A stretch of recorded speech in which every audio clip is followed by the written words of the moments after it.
membahas mengenai aplikasi komputer perbankan syariah.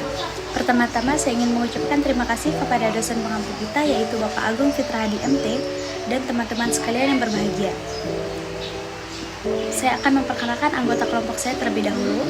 Saya sendiri Citra Trimudaya sebagai moderator dan pemateri keempat, kemudian ada Nurul Hidayah sebagai pemateri pertama dan ketiga, dan ada Muhammad Maulana Azizi sebagai pemateri kedua. Baik, untuk mempersingkat waktu, langsung saja kita masuk pada materi. Materi pertama akan dibahas oleh Saudari Nurul Hidayah. Kepada Saudari Nurul Hidayah, saya persilahkan.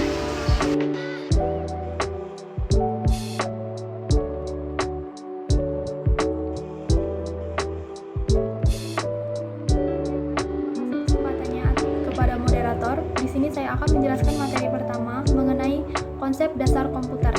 Dalam konsep dasar komputer, membahas mengenai pengertian komputer dan juga konsep dasar komputer itu sendiri. Baiklah, yang pertama mengenai pengertian komputer. Komputer adalah perangkat keras yang berkaitan dengan erat atau sangat erat dengan teknologi. Biasanya komputer itu membantu manusia seperti kita untuk melakukan pekerjaan. Contohnya, seandainya kita mahasiswa, komputer itu akan membantu kita dalam menyelesaikan tugas. Jika kita akan membuat makalah, PowerPoint, atau kita akan menyelesaikan skripsi. Selanjutnya, mengenai konsep dasar dari komputer itu sendiri. Dalam konsep dasar komputer itu, yang paling utama atau yang teratas itu ada CPU. CPU atau Central Processing Unit adalah perangkat keras komputer yang tugasnya menerima dan menyimpan serta menyelesaikan perintah dan data yang diterima oleh atau dari perangkat lunak. Karena CPU memiliki pengertian yang sangat besar, maka CPU ini menjadi pusat kontrol dari perangkat keras yang biasanya disebut sebagai processing atau prosesor, yang berfungsi sebagai pusat dari sumber tenaga komputer. Nah, CPU sendiri ini terbagi menjadi dua lagi, yaitu CU dan juga ALU. Nah, CU ini salah satu bagian dari CPU yang berfungsi untuk fungsi CU tadi sebagai pengendali dari tugas yang dilakukan oleh ALU. Selanjutnya, pengertian dari ALU. ALU adalah salah satu komponen dari CPU yang berfungsi sebagai atau bertugas sebagai menyelesaikan perintah atau tugas yang diberikan oleh otak komputer atau dari perangkat keras, yaitu CPU sendiri. Dalam ALU memiliki dua fungsi, yaitu fungsi aritmatika dan fungsi logika. Fungsi aritmatika sendiri merupakan perhitungan yang berkaitan dengan matematika, seperti penjumlahan, pengurangan, dan juga pembagian. Sedangkan fungsi logika yaitu untuk mengatur logika AND dan logika OR atau logika Q or R. Selanjutnya, yang terakhir yaitu saya akan membahas mengenai memori. Memori sendiri merupakan perangkat keras dalam komputer yang berfungsi sebagai menyimpan data-data yang dikirimkan oleh perangkat lunak atau perangkat keras ke komputer itu sendiri. Sekian penjelasan dari saya kembalikan ke moderator. Baiklah, selanjutnya pemaparan materi kedua yang akan dijelaskan oleh Saudara Muhammad Maulana Azizi. Kepada Maulana Azizi, saya persilakan.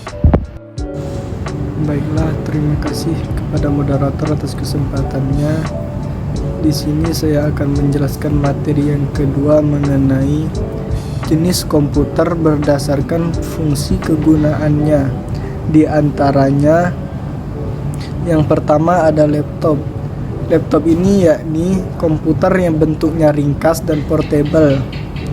CPU, monitor, dan keyboard menyatu menyerupai sebuah buku. Untuk menggunakannya dibuka terlebih dahulu. Kenapa ia diberi nama laptop? Karena setiap penggunanya selalu menaruh di atas pangkuan. Yang kedua yakni personal komputer atau PC. Personal komputer ini yakni komputer yang diletakkan di atas meja. Biasanya yang diletakkan di atas meja hanyalah monitor, mouse, keyboard, sementara CPU diletakkan di bawah meja. Komputer ini terpisah antara CPU dengan monitornya. Biasanya komputer ini banyak digunakan untuk keperluan mengakses atau mengedit data dengan waktu yang cukup lama, dan juga banyak digunakan oleh para gamers. Komputer ini didapat diupgrade dengan mudah dibandingkan dengan komputer lainnya untuk meningkatkan performa komputer tersebut. Yang ketiga yakni netbook. Komputer ini keluar sekitar 2 atau 3 tahun terakhir. Kebutuhan orang untuk terhubung ke internet setiap saat, baik untuk chatting, surfing, atau update blog, Facebook, dan sebagainya. Untuk memenuhi kebutuhan tersebut, pabrikan berlomba-lomba membuat komputer portable yang ringan dan murah, tetapi fiturnya dibatasi dari laptop dan netbook. Dari kondisi inilah lahir perangkat netbook atau netbook yang diperuntukkan bagi netter. Yang keempat yakni Palm Top.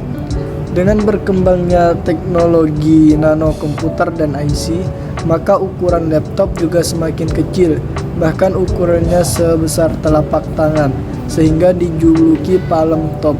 Dengan bentuk menyerupai handphone, sehingga lebih praktis dan mudah dibawa kemana-mana untuk berinternet dan kebutuhan mengirim serta menerima email. Baiklah, terima kasih kepada moderator atas kesempatannya. Saya kembalikan ke moderator. Baiklah, saya akan melanjutkan materi kelompok kami yang menjelaskan mengenai break-even point dan juga microscope word. Break-even point ini sendiri merupakan cara untuk menganalisa sebuah pendapatan dan biaya pengeluaran. Nah, analisa ini bertujuan untuk mengetahui pendapatan dan biaya yang dikeluarkan itu sama. Nah, selanjutnya mengenai microscope word. Microscope word ini sendiri merupakan aplikasi bagian dari instalasi Microsoft Office yang biasanya digunakan untuk menganalisa data atau mengelola data, mengedit, dan juga membuat sebuah data. Nah, fungsi dari Microsoft Word ini sendiri yaitu untuk membuat buku, dokumen, jurnal, dan lain sebagainya. Jika dikaitkan dengan mahasiswa, ini bisa digunakan untuk pembuatan proposal, borang, dan juga skripsi. Nah, sekian penjelasan dari saya. Selanjutnya saya kembalikan ke moderator.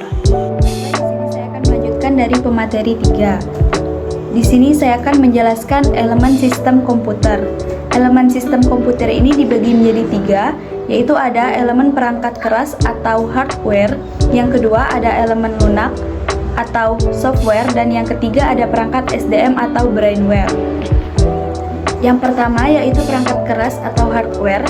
Perangkat keras ini dalam bahasa asing sering disebut hardware. Artinya ini memiliki arti sebagai perangkat dalam sebuah komputer yang wujudnya terlihat dan berbentuk fisik. Adapun beberapa contoh perangkat hardware ini antara lain prosesor, motherboard, power supply, hard disk, dan banyak lain lagi. Selanjutnya yang kedua ada perangkat lunak yaitu software. Pada perangkat lunak ini memiliki istilah asing seperti yaitu software. Software ini merupakan perangkat yang bekerja dalam konteks pemrograman, di mana dalam artiannya perangkat lunak ini tidak berbentuk fisik seperti hardware. Perangkat lunak ini hanyalah sebuah program yang tak terlihat dalam sebuah komputer. Contohnya, komponen dari perangkat lunak adalah sistem operasi dan aplikasi dalam bahasa. Selanjutnya yang terakhir yaitu perangkat SDM atau brainware. Brainware ini adalah orang yang mengoperasikan komputer yang memiliki andil dalam sebuah sistem komputer itu sendiri. Sekian materi dari saya. Baik, sekian pemaparan materi dari kelompok kami. Jika ada kesalahan kata, kami mohon maaf kepada Allah, kami mohon ampun.